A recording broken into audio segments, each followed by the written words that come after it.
As the movie opens, it is shown that people have always aspired to become strong and intelligent. For this reason, they developed a virus that would allow them to fulfill their ambition of giving mankind intelligence and strength. Prior to testing the virus on people, scientists test it on monkeys, to determine its safety for human use. It is demonstrated that at the moment the monkey was being used in the experiment. The monkey then loses control at that point. The apparatus used to inject the virus into the monkey.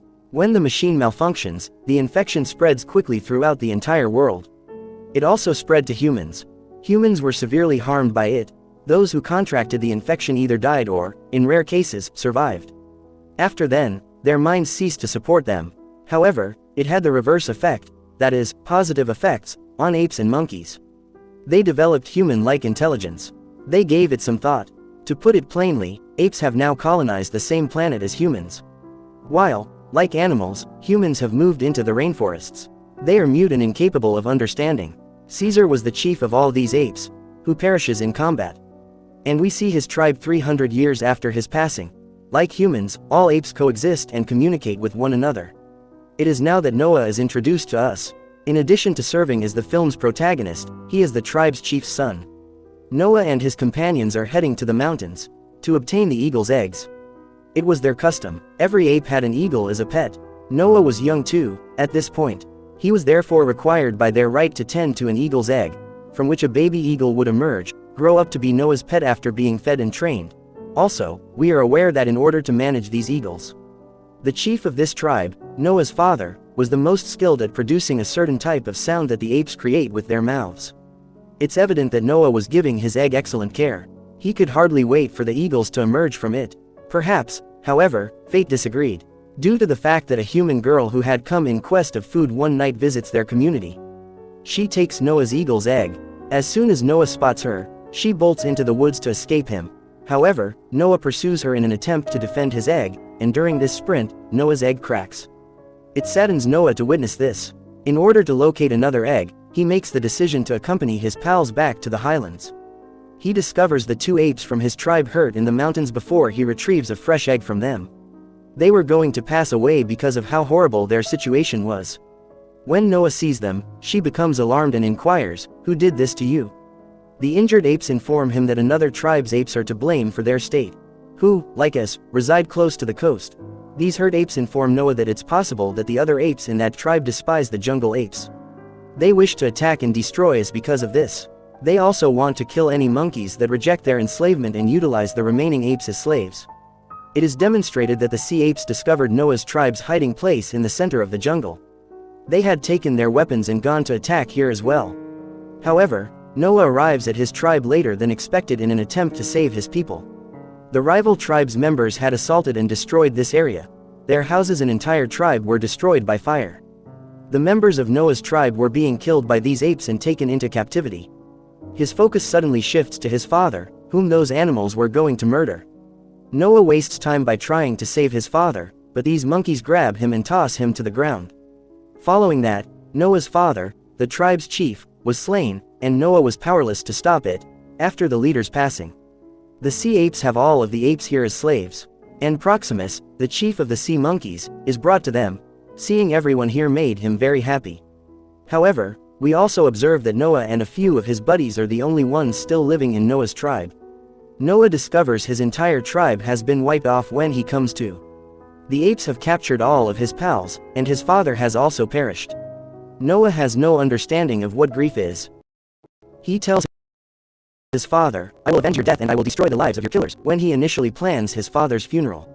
"And I swear to you that I will release all of my buddies and bring them back." On his voyage, Noah visits the water, where he encounters a different species of monkey. Given that they can read books, these monkeys are far smarter than primates. This monkey informs Noah that these books are his when he is questioned about them. They contain a great deal of words and images, and each one has a purpose. He informs Noah that numerous monkeys lived in the 1st century, under the rule of Caesar, and that they were able to read and comprehend the words written in these books. When Noah wonders, who is Caesar? He is informed by the monkey that Caesar was the first monkey who has the capacity for thought, and as a result of him, we also changed or evolved. We also developed the ability to talk and think. Caesar personally commanded the monkeys to create tribes and coexist. Think about him as our first leader. He explained to us that two monkeys shouldn't murder one another, whether it belongs to their generation. They lunch together and become close friends over their conversations. In the meantime, the girl from earlier returns to the area around Noah's residence in quest of food. When Noah sees her, he gets upset. The other monkey stops Noah before he mistreats or abuses her, saying that Caesar, our leader, used to love people very much. We ought to love people after seeing him. Additionally, these people feed the girl. Later, the monkey informs Noah about humans, stating that once upon a time, people had brains and were able to talk and understand. However, as time went on, all of their knowledge vanished, and they are now reduced to animal existence. Currently, because they fed this girl, this female ends up being their friend as well. Noah resumes his journey as it gets closer to dawn. Where he was accompanied by that girl and that monkey, they saw numerous additional humans as they continued into the jungle, who were frantically searching the bush for meals. And then the sea tribe's apes appeared. Come here and begin to attack these people, because they have no affinity for people. An odd pandemonium breaks out, and through it all, Noah and the monkey managed to preserve the life of this girl, his friend, and remove her from this place. As soon as these individuals rescued her, they carried her into the jungle. This girl felt comfortable living with these two now. When she first speaks to these two, she introduces herself as May. They started to become startled. How is speaking possible in humans? After that, May informs them about my extreme differences from other people. She was able to think and comprehend because she could communicate. She also knows how to dress appropriately. Additionally, this girl informs them that every member of the tribe to which I belonged was intellectual and able to communicate. However, out of enmity, the Sea tribe massacred my entire tribe. It was just me who made it out alive. Even though the discussions had come to an end, there was still work to be done. Noah needed to go rescue his people, who were now on a new path, and as they proceed, they come to a river bridge. This location was surrounded by other tribes. It is the reason behind the attacks by the security personnel there. They battle here in an attempt to get away from them, and the monkey falls into the water and drowns. These people take Noah and May prisoner on the other side. Proximus, the chief of the Sea tribe, receives them. He is an extremely ruthless ape. He despises people. He has given the order to kill anyone who comes across a human. In addition, he desired to be the world's supreme ape. For this reason, he slew Noah's father, the chief of the opposing tribe, and brought with him all his apes. These apes are clearly found living along the seashore. The sea should now stay out of their territory. For this reason, they have constructed an enormous wall in front of the ocean. Proximus was so intelligent that it could read human faces. He was well versed in human history. He also possessed a massive human battleship. In this ship was a bunker. This contained armed forces weapons. This bunker's door is closed. He works very hard to open this bunker with his monkeys.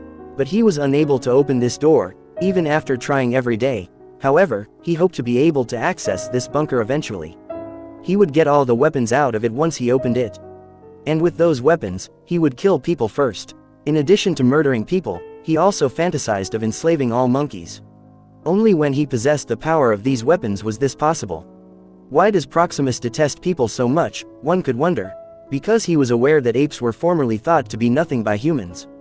They either held them as slaves or pets, or imprisoned them in zoos. He feared that if humans were capable of rational thought once more, they would once more turn apes into their slaves. However, he wishes to exterminate all people before he sees such a day. It shows Noah, who is made captive, encounters numerous members of his tribe. His people inform him of all of Proximus's schemes, how he desires to exterminate humans and enslave the remaining apes. Noah has serious concerns about others as well. However, he desired to free the apes of his tribe from Proximus's slavery. He discovers that Proximus had a heavily armed bunker. And now, with something on her mind, Noah goes to see May. May desired to speak with Noah as well. She informs Noah that, like her, all people have become incredibly frail. She longs for human speech to return to what it was. For her to teach others to talk, she requires a language book. This is located in Proximus' bunker. May was eager to acquire the book and unlock the bunker. However, Noah now declares that he wants to blow up the bunker in order to save his people. Proximus's pride and all of his power will be destroyed when the bunker is destroyed. It will be quite simple. May prepares to assist Noah after learning everything. Although she was prepared to demolish the bunker, she insisted on opening it and removing her book before doing so. Noah concurs with her as well, and they decide to finish their plan tonight. Noah had devised a strategy to build a bomb and use it to break the wall that prevented seawater from entering their territory, whereupon the Proximus residents will give May her book before demolishing the bunker. However, May's original plan was slightly altered, and she now heads to the bunker with Noah and his pals, and obtains her significant book, as she searched for her book. Noah and his pals receive a storybook in which they learn about the incarceration of monkeys by humans. This makes them feel horrible as well. However, they choose to disregard this and once more back May. A little hole allows them to enter the bunker. Additionally, they simply open the large gate in order to exit. When they exit by opening the main gate, Proximus was present together with his group. He witnesses them leaving the bunker. He realizes that they must have concealed his essentials from the bunker since they are conspiring against him. Proximus places a knife on May's neck to expose the truth, the whole tale, and threatens to kill Noah if she doesn't confess the entire tale. May shoots the monkey that had imprisoned Noah before anyone hurts her friend. May used a gun to shoot the monkey to death. The sight of this impresses Proximus. He strikes a bargain with May, promising to release her and her companions. "But you give me all the weapons in exchange." May, though, was not a fool. She is aware that Proximus will pursue them once more if he finds the weapons. At all costs, she doesn't want to allow him to have the weapons. She had Proximus behind her. May conceals the bomb that Noah and his companion made beneath the wall before he harms the people, how they had prevented the tribe's entry of seawater. When he accomplishes this, the wall collapses, allowing seawater to swiftly infiltrate their space, and absorbs every primate in its path. The jungle was once home to Noah's clan of apes. They therefore had a lot of tree climbing experience. They clambered up the trees to save themselves. However, Proximus's pals were all submerged in water. Noah's people were all alive now. They returned to their tribe as a result. They haven't let up a breath, that Proximus returns to this place. He arrives and declares to all of them that they are his slaves and always will be. As soon as he hears this, Noah becomes enraged and lets out a sound with his mouth that they used to refer to as their pet eagles. Upon hearing his call, all the companion eagles gather around, and upon Proximus's signal, they scoop him up and cast him into the ocean. And at last, Proximus is eliminated by all of these people. Subsequently, it is evident that Noah and his companions rebuild their homes and resume their previous tranquil lives. The movie's post-credits scene introduces us to May, who has traveled to Noah. May has betrayed Noah, which has made him very upset. May had broken the wall with the bomb they had constructed to destroy the bunker. And Noah had gained insight from this cheating, that they should never put their confidence in anyone and that they must now grow as individuals, such that they are impervious to defeat. Furthermore, nobody can ever trick or jail them. May had taken the book out of the bunker, but humans were busy making plans of their own. It was a satellite booklet instead of a language book, and it contained the entire assembly and repair procedure for the satellite. With this book, May opens up to a lot of individuals. We can see that intelligent individuals like May are still around here. They desire to connect with those who are similar to them in order to empower themselves. They were repairing the satellite for this reason. May fixes the satellite and calls others after discovering this book. We discover that there are still a lot of individuals in the world as soon as we get in touch with them, who was capable of speech and thought, who had made the decision to collaborate, and made the decision to grow as individuals, in order to free them from these monkeys' slavery. Here the movie ends. If you like the video,